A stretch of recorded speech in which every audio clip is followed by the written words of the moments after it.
guys! So, ito na ang aking slime. 93 pesos to, ganito kalaki yun.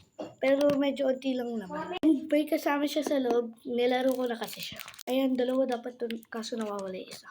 Ayan, tatanggalin na natin. Tanggalin ko muna to.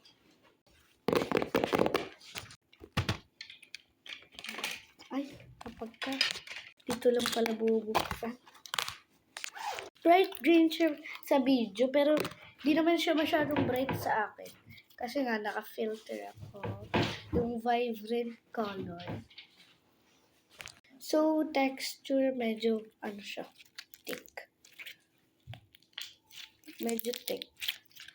I-rate natin muna to. Una ay pokes. Ayan.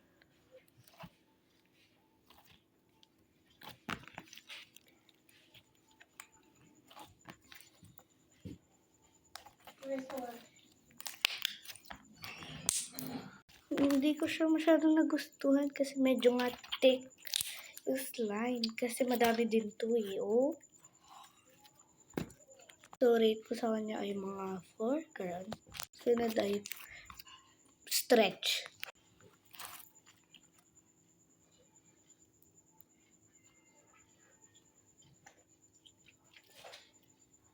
Okay. Sunod ay pops. Ang sarap nun. Parang siyang bibigay ko siya ng 8 karan. Tapos, yung color ay mga 5 or 6. Ayan. Kasi nagustuhan ko din siya. It's green. It refers to nature. Kaya palitan ko na lang din siya. Bigay ko na lang siya mga 8 din. Garon. Smell. Baho. Hindi siya ang baho ng scent niya. So, gusto ko sana ibilin yung ano, yung para siyang anik-anik. Nung una gusto ko, Neno Bubble. Basta Neno Tape, garon.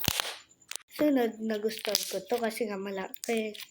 Tapos nakita ko yung slime na may kasamang ano, glitters at ano tawag dun, dye, garon. Gusto ko nga din siya. Tapos clear slime yung kasama niya kasi maliit lang. Tapos ang mahal, ito 93. Ito yung isa nasa 100 something. Tapos yung glitters niya kumalat. Kaya din ayaw ni mama yun. Kasi nga, ano, ayaw niya sa glitters, ayaw niya yung makalat masyado. Ayan, sis, next vlog na lang tayo, guys. Yun lang, bye-bye.